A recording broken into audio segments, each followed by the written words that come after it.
Oprah has the worst luck with her friends. And in a shocking twist, new evidence is surfacing, linking Oprah to Diddy's alleged crimes. Now, this bombshell has rocked the entertainment world, leaving everybody in disbelief. Guys, it's getting real out here. Allegedly, Diddy is facing RICO charges. I know you guys are familiar with Tisa Tells, and she's been screaming it from the mountaintops for the past 2 months that Diddy is facing RICO charges. I heard it first from Tisa, and I'm just letting you know, she brought it out that Diddy secretly got rid of his old attorneys and he has 2 new lawyers. 1, Bobby Sternheim. 2, Sean Hawley. Bobby Sternheim is a highly respected and seasoned trial lawyer advocating for her clients both inside and outside the courtroom. She has built a reputation as a leading criminal defense lawyer, experienced in handling a wide variety of matters in federal and state court for individual and corporate clients. But here's what Tisa pointed out. Bobby's case portfolio is extensive, covering a wide range of criminal and civil matters. She holds top secret SCI clearance and has represented individuals extradited internationally. Among her notable criminal cases, Bobby has tried international organized crime and racketeering conspiracies. Why did Diddy feel he had to go hire someone that has expertise in RICO cases? We need to talk about a huge, major shakeup in the Sean Diddy case. And baby, y'all did not see this coming. It lets you know a couple of things. 1, how seriously Diddy's taking this. 2, Diddy is being investigated for RICO charges. As much as people doubted that, he is 100% being investigated for RICO charges. And baby, you are not going to believe who he has just hired as his new attorneys, and what charges he is trying to fight. Where do you guys want to start? Do you want to start with the update on Diddy, or do you want to start with how we know that he is facing severe criminal charges? Bobby Sternheim, she represented Ghislaine Maxwell. And I only know how to pronounce her name from when I watched the documentary. Now let's take a look at Sean Hawley. She has represented Kim Kardashian, Tupac Shakur, Snoop Dogg, Paris Hilton, Nicole Richie, Lindsay Lohan, Trevor Bauer, and Danny Masterson. As you can see, she's an attorney. She's known for celebrity lawyer, criminal, and civil cases. But hold on, there's more. Are you familiar with Bishop Larry Gators? Him and Tisa need to have a show together. According to Bishop Larry Gators, he has contacts within the FBI, and they let him know that Diddy is facing RICO charges. And it's not just Diddy. I'm gonna roll the clip. And what you are about ready to hear, according to my contacts in the federal government, Pastor Sam, that there are RICO charges that have been filed from the FBI office here in Los Angeles against Sean Combs, against Tyler Perry, against TD Jakes. Let me say this again. There are RICO charges. I want everyone to hear me tonight. Now, you may be saying, well, what does RICO mean, Bishop? The Racketeer Influence in Corruption Organizational Act that was first designed by the FBI against the American Mafia in the late 60s, early 70s, and including money laundering, homicide, extortion, witness tampering, robbery, arson, securities violations, wire fraud in the kidnapping of adults and children across state lines. So the transportation of minors under Title 18 of the U.S. Code of 2423, Sean Combs, Tyler Perry, Thomas Dexter Jakes, including other names of Oprah Winfrey, are now a part of the RICO Act. You get lawyers like that when you know Yokes is facing some serious charges.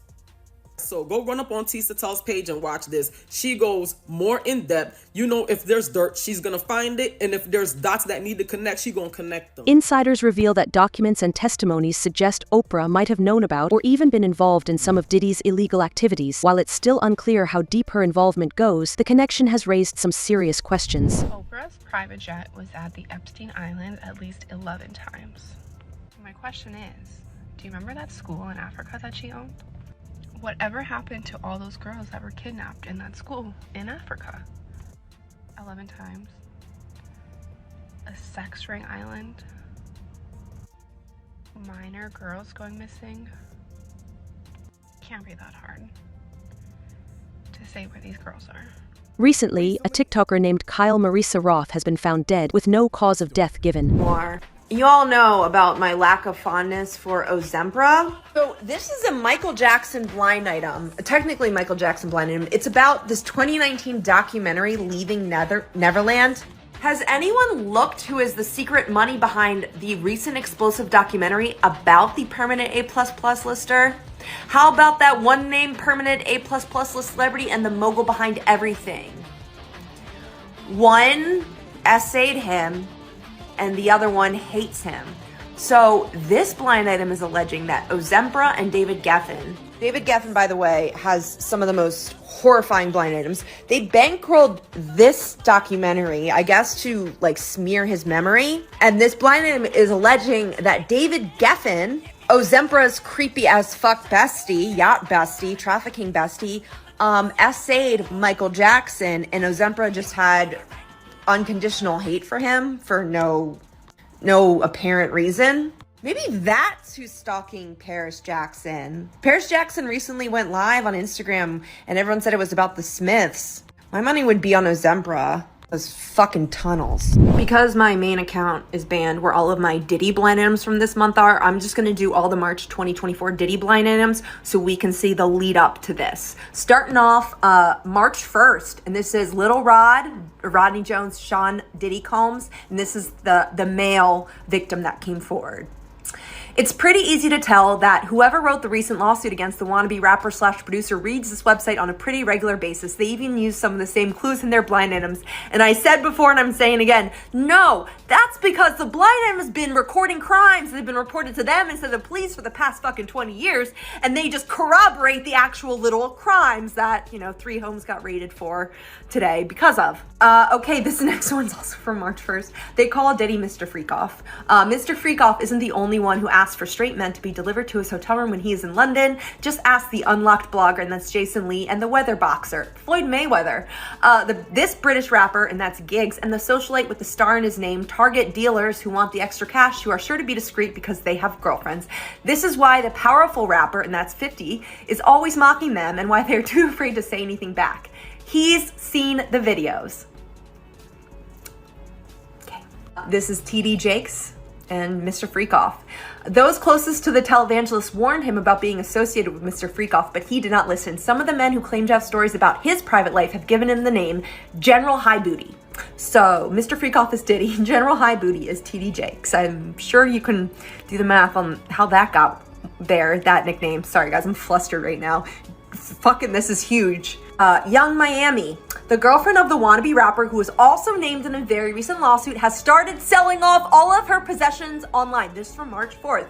It sounds like the wannabe rapper cut her off financially. So Diddy cuts his girlfriend Young Miami off on March 4th. You are like almost exactly 20 days later. That's him. Like I said, he was offloading all of his assets into offshore bank accounts and with his mommy and with his kids. He didn't have any more cash in his bank accounts for Young Miami to get. They were all in the Caymans with the rest of the white collar criminals. Okay, and this is a 2013 blind item that was brought back again on March 4th about Beyonce, Jay-Z, Diddy, Kelly Rowland. In 2013, the Queen Bee and her husband attended a New Year's Eve party in Miami, which was being thrown by Mr. Freakoff. No one who was there has ever forgotten that night because she spent the entire night in the pool dazzling into space. Her best friend, who recently starred in the Netflix movie, called for help, but she was ignored. It's like she was in a trance. By the way, so this is Beyonce and Jay-Z party into 2014 at Diddy's New Year's Eve bash. So you can Google that, like Diddy's 2013, New Year's Eve bash, obviously bringing in 2014.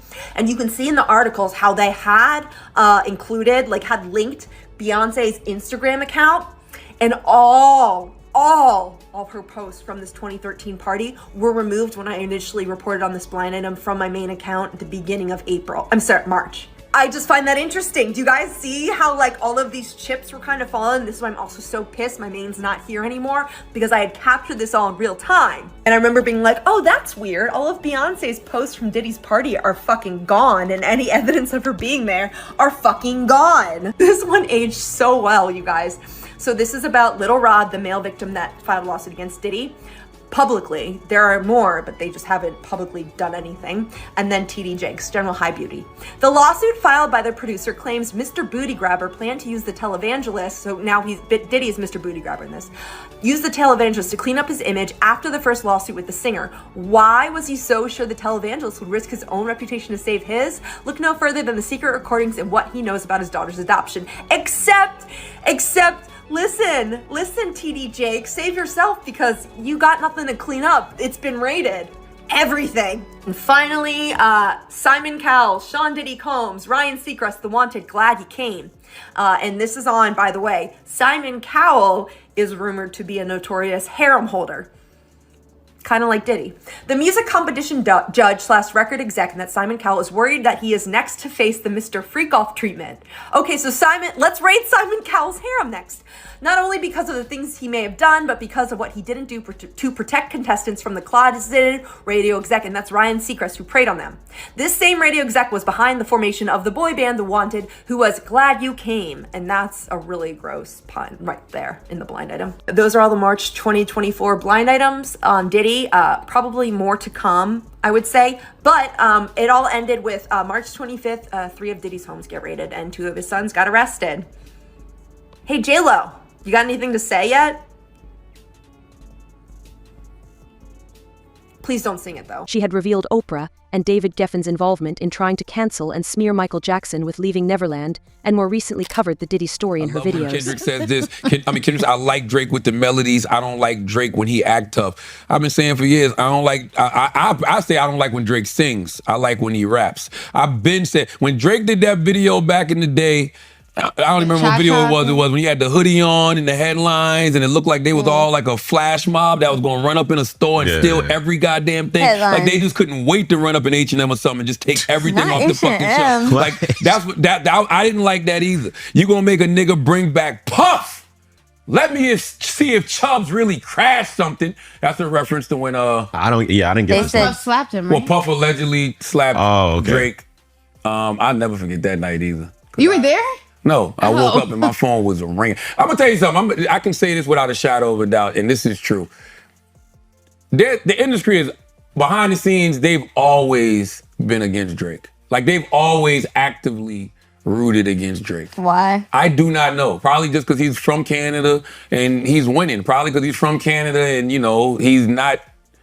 He's probably because he's not American. I don't know. I don't think that's it. Yo, Drake used to say this in his raps, and he used to talk about the industry plotting him against him. He was not lying. I'm not even going to sit there and tell you no lie. Because whenever stuff like this used to happen to him, my phone would go crazy. Well, who the fuck is the industry? And it wouldn't be like regular people. It'd be like execs and like managers and shit like that. Like, yo, Diddy just slapped the shit out Drake. I'm like, really? And I'll never forget that night. So he's not.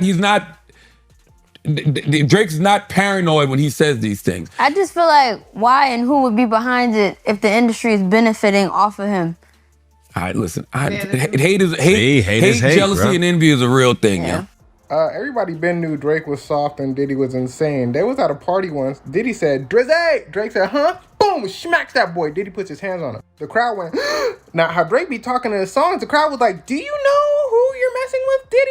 That's the sixth god himself. Everybody waiting in bated breath for Drake's response. So Drake goes, You better not do that again. Drake's boys go, what he meant to say was, and they hop in. A scuffle ensues. During the scuffle, somehow Drake gets his shoulder dislocated and they have to take him to the hospital. Now, you may be wondering why this makes Diddy insane. Well, that's because of how the scuffle ensued in the first place. You see, there was a song called 0 to 100, no pun intended. That beat was supposed to go to Diddy. Diddy heard the beat and said, nah, I don't want to use this song. A couple months later, Diddy listens to the song again and goes, you know what? I kind of like it. He hits Drake up, says, Drake, can you make this song for me? Drake goes, of course, we're friends. Drake makes a song. Diddy listens to it and goes, I don't really like it. Drake goes, okay. So Drake releases a song, but not in a disrespectful way. He puts it up on SoundCloud as like a free throwaway song. The song blows up out of nowhere. Now, Diddy still didn't say anything about this until the song gets nominated for a Grammy. All of a sudden, Diddy goes, yo, yo, yo, that's my song. Now, at that party where they got into that scuffle, Diddy tells Drake, hey, can we talk about the song? Drake goes, there's nothing to talk about. I don't want to have a conversation about this. And Drake leaves. Diddy follows him to the whip and says, don't run away when somebody's speaking to you. And that's when it ensues. Now, the sad part about all this is Drake didn't get his career ruined by this happening. Listen closely. Everybody knows Drake is so soft that when people heard that he got smacked, everybody said, well, that's expected. You feel what I'm saying? Like if Donald Trump does something crazy, everybody goes, oh, well, it's expected, so they let him get away with it. That's not what he wants. Like if Drake were to slip on a banana peel and his face falls on a pie, everybody be like, that darn Aubrey, doing it again. Puff can't hear a hit? That's kind of crazy, Fifth.